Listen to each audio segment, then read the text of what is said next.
Hello everyone, I'm Captain Indifferent, and this is going to be a detailed look at what the Relic weapon grind is like these days for A Realm Reborn's Zodiac weapons. You must complete these steps for all jobs you wish to obtain the weapons for. There are no shortcuts for this one. As these were all made available in A Realm Reborn, there are no weapons for those jobs released in the expansions.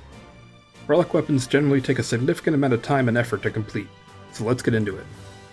To begin working on your job's Relic weapon, you must have reached level 50, completed your level 50 job quest, and completed the main scenario quest, the Ultimate Weapon. You will also need access to the Amdapor Keep dungeon and the hard mode trials for Ifrit, Garuda, and Titan as part of the First Steps quest chain. The quest starts in Vesper Bay by accepting the quest The Weaponsmith of Legend from Nedric Ironheart. This introduces you to the characters you'll become familiar with when dealing with all of the expansion's relic weapons, particularly Rowena in Mordona and Geralt in North Shroud. The following quest is the first proper quest in the chain, A Relic Reborn. First, you must retrieve a broken weapon from one of the 5 Beastmen areas. Which area and its exact location depend on your job. After that, you must bring Geralt a specific weapon melded with 2 specific materias. The weapon can be bought on the market board or crafted. If you decide to craft it, you will need a unique material found in the treasure chests in Wanderer's Palace depending on your job. The White Mage's weapon does not have one, however. If you bought the weapon and materia separately and can't meld them yourself, you can use the materia melder NPC for a couple thousand gil. Sometimes you can find the weapon pre-melded on the market, but I would always make sure the materia is correct before buying and pick whichever option is cheapest or more convenient for you. Here is a list of the weapon and materia combinations you can find on the Final Fantasy XIV console games wiki. I'll be using a few of their tables for the guide, so credit goes to them for those. Once you've turned your materia enhanced weapon in, you will unlock a trial to slay a chimera that fights very similarly to the last boss in Cutter's Cry. After that, this is where you'll need to have Amdapor Keep unlocked, as you must complete it for an item Rowena wants. Once you've delivered the item, since you're already in Mordona, let's save some time and teleport money by buying the items needed for the next couple steps. Talk to Ariana in the tent here, select Special Arms and purchase 1 Radzathan Quenching Oil and 3 Thavnerian Mists for a total of 75 Tomestones of Poetics. Continue the quest and you will now have to return to the Beastmen area you acquired the broken weapon from in the first part, and slay specific enemies with your unfinished weapon equipped. Next, you'll unlock another trial, this time to slay a Hydra, and you must have the unfinished relic equipped. The only mechanic of note to watch out for is when it casts Fear itself, you must stand under him to avoid it. Once you've defeated the Hydra, you must complete the hard mode trials for Ifrit, Garuda, and Titan. Once you've done that, if you've already purchased the Radzathan Quenching Oil, you can turn it into Geralt and receive your relic weapon. If you've also purchased the Thavnerian Mist, you can upgrade it to the next step immediately using the Forge to acquire your relic weapon Zenith and prepare for the second quest in the chain. The next quest, Up in Arms, introduces you to another NPC, Jalzahn, you'll also be dealing with until you complete the final step. Once you turn the quest in, the quest chain will disappear temporarily, and this will happen a few more times throughout the chain. Jalzahn will have you complete fates in 12 specific zones with your Zenith weapon equipped to acquire 12 different Atma. The Atma don't always drop, but just make sure you're in the right zone and have your Zenith weapon equipped. As a note, you can collect multiple of the same Atma at once, in case you wish to work on multiple upgrades at the same time. These do take up room in your inventory, not key items, so keep that in mind.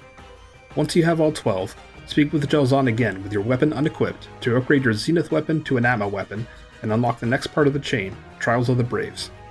The following parts of the chain are a little more complex and require some explanation for optimization's sake. This part takes you back to Mordona and will introduce you to Jusana, and the quest will disappear again. She will sell you 9 books to increase your weapon's attributes for 100 poetics each. You must complete 1 book at a time. If you purchase another book, it will replace your current one, erasing any progress you may have made if your current book is incomplete, so make sure you have completed your current book before exchanging it. Each of these books require you to complete 4 specific objectives while you have your Atma weapon equipped. Slay 10 specific enemies 3 times each, complete 3 specific dungeons, 3 specific fates, and 3 specific Levequests. This can be one of the more frustrating parts of any relic weapon grind, because of the fates, since fates are kind of random when they appear, and some are much more rare than others. I'm sure you could see how this could be an issue. Some tips for fates in this part. First, I would look up where the fate you need is exactly, and if it has any prerequisite fates, or start NPCs if you're not sure. In those instances, they don't actually show the fate's name until it is initiated, so it can be tricky. I also recommend asking anyone else that looks like they're waiting on a rare fate you need as well. If they are camping it, they probably aren't going to risk waiting for you unless you've already formed a group with them. It's important for these fates because with more than one person completing them, they go fast and you must get a gold medal for credit in the book. With any luck, you will catch these by just bouncing around from zone to zone, but there's not really a good way to keep track of what you need aside from referencing the book. Sometimes you just have one fate left to complete your book and you have no choice but to sit there for 20 minutes clearing other fates until it decides to spawn. The Spriggan fate in North Shroud? I'm looking at you bastard.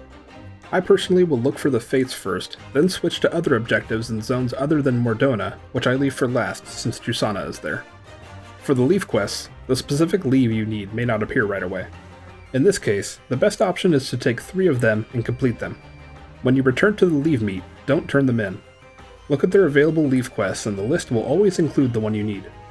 One more tip for Levequests.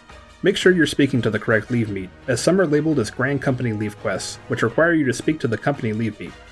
Looking up which company gives the leave you need helps here too, so you're not wasting time completing leaves for the wrong Grand Companies trying to get yours to appear. Also, if the leave you need doesn't appear for these, you only need to take and complete one, provided it's for the correct company, as there are only 3 possible leaves from each company. One final note about this part. You can complete the dungeons unsynced and solo, but you must have your Atma weapon equipped before fighting the final boss. Once you've completed all 9 books, you can get rid of the last book by talking to Jusana and selecting Trial of the Brave's Disposal. Return to Jelzan and talk to him with your fully enhanced Atma weapon unequipped, and you can upgrade it to an Animus weapon. At this point, I'd say we're about halfway done, and if you can complete the books, you can complete the rest. For the next part, you will need more poetics, at least 75, access to the 50, 60, 70 dungeon studio roulette, this is technically optional, the ability to decipher and dig for treasure hunts, also optional, but I'd recommend it.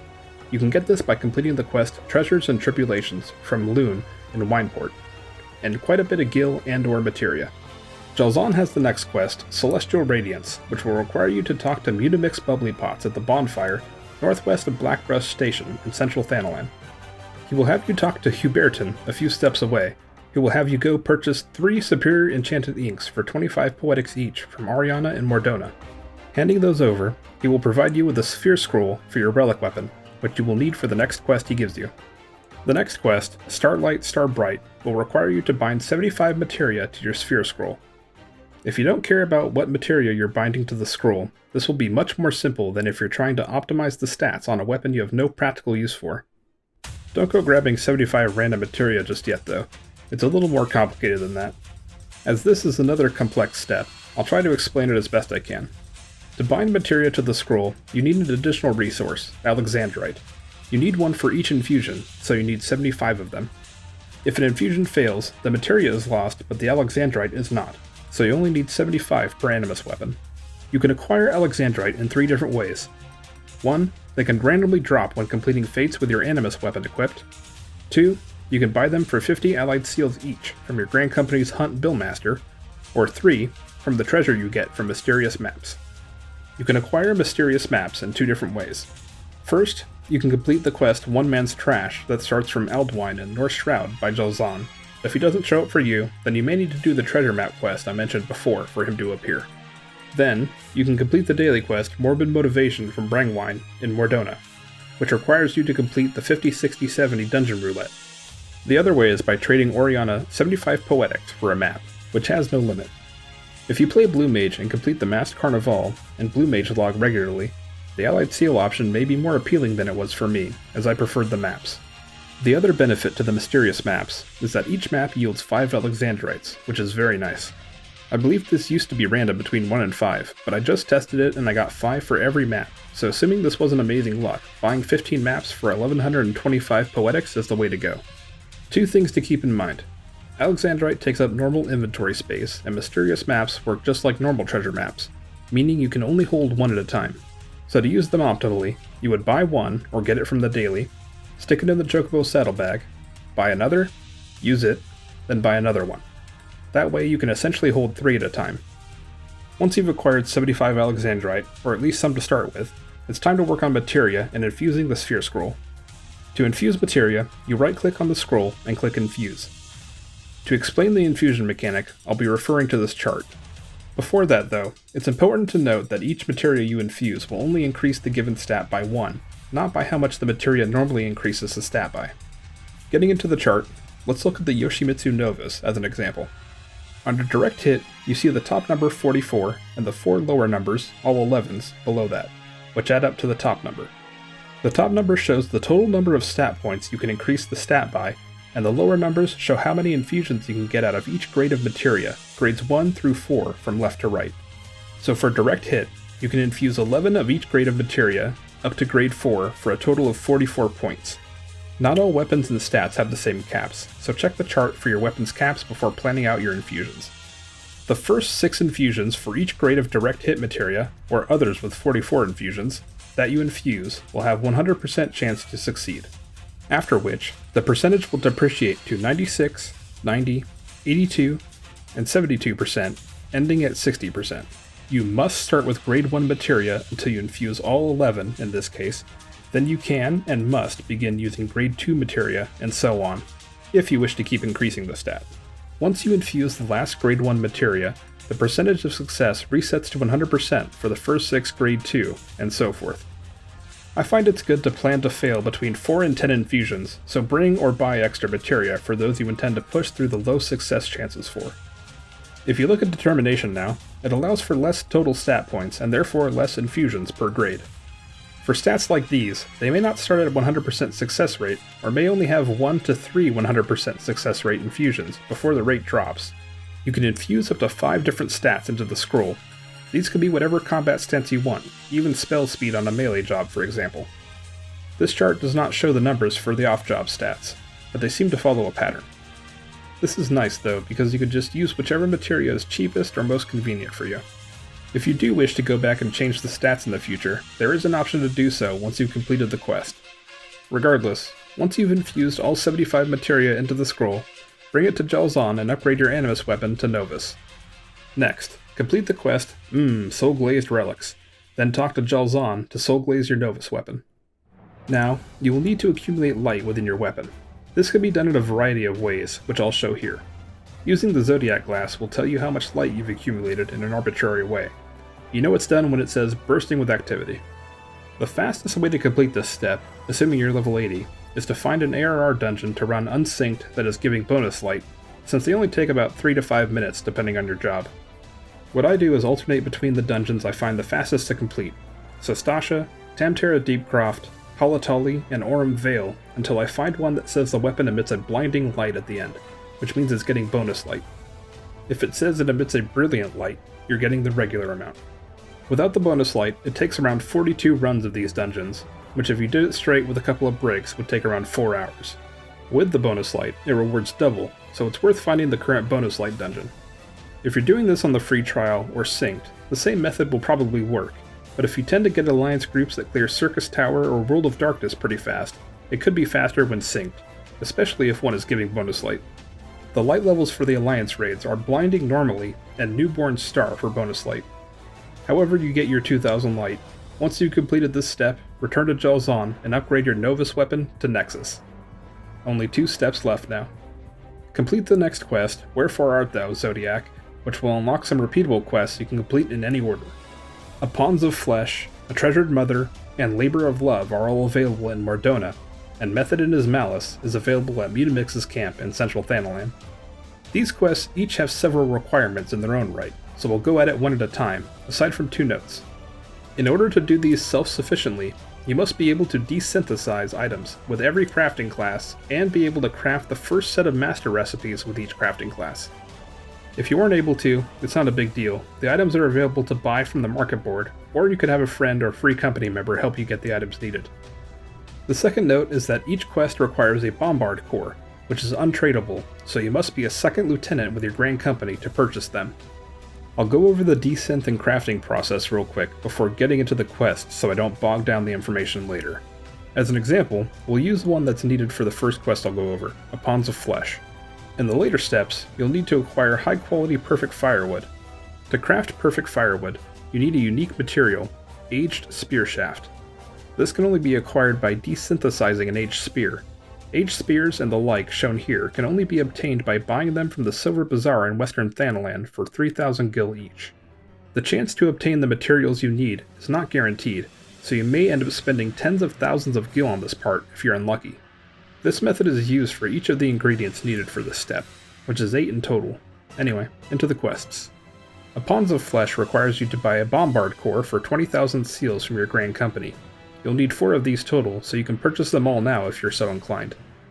You'll also need a Bronze Lake Crystal for 100,000 gil at the Junkmonger in Upper Lenotia, and Sacred Spring Water for 200 Poetics from Oriana. You'll also need 4 Spring Water if you want to buy them all now as well. Then, you must complete the dungeons Zamile Darkhold, Brave Flox's Longstop Hard, Halatali Hard, and Snowcloak. Then, you must obtain a high-quality Furnace Ring and high-quality Perfect Firewood by buying them on the market board or crafting them using the methods I talked about before. Keep in mind, these must be high quality. If you do your own crafting and accidentally end up with a normal quality item, you can try desynthing it to get your aged material back to try again. For Method in his Malice, you must complete Wanderer's Palace, Copperbell Mines Hard, Hullbreaker Isle, and Sunken Temple of Karn Hard. Then, buy or craft high-quality Perfect Vellum and Perfect Pounce.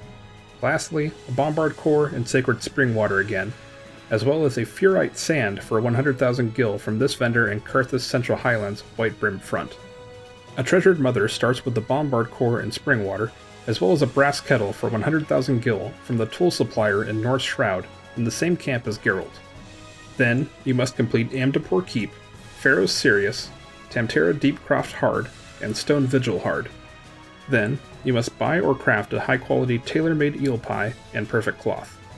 Finally, Labor of Love begins with buying Allegan Resin from this merchant and mender in southern Thanalan.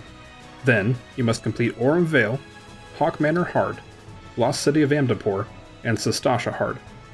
Next, buy or craft a perfect mortar and a perfect pestle before finishing off with another Bombard Core and Sacred Spring Water. Once you've completed all 4 of these quests, return to Geralt with the 4 items you received as rewards. He will give you a simple quest, his Dark Materia, which will end with you acquiring your new Zodiac Weapon. We're finally at the last part. Accept the quest, Rise and Shine, which will end with you speaking to Riemann at Swiftperch. This last part is kind of like books mixed with light farming. To begin, speak with Riemann and choose to attach a Mahatma for 50 Poetics. You must purchase one of the 12 Mahatma at a time and awaken them in the same ways you gathered light for the Novus weapon. When the Mahatma awakens, it will tell you in the chat log. Like light, you must have the weapon equipped when fighting the last boss of the dungeon. You can check the progress of the attached Mahatma with the Zodiac glass like before, and full soul resonance means it's completed. Once a Mahatma is awakened, you must return to Riemann and attach the next Mahatma for another 50 Poetics. The same dungeons worked for me as far as finding which dungeons had bonus points, but in this case, when it says steady, it's the normal rate, and forceful means you're getting bonus points. I got pretty lucky and only had to do around 8 Halatalis and a few of the other dungeons looking for the next bonus, swapping out Mahatmas as they completed, which with the bonus is just 1 run. Once you've attached and awakened all 12 Mahatmas, speak to Jalzon again and awaken your Zodiac Weapon to get your Zeta Weapon and the Z title. Congratulations! You can now also purchase replicas of each previous stage from Drake. After you acquire the weapon, you can complete the next quest, the Vital Title, for another achievement, and then the quest, Kettle to the Metal, for another title, achievement, and an outdoor furnishing, but I won't be going into those.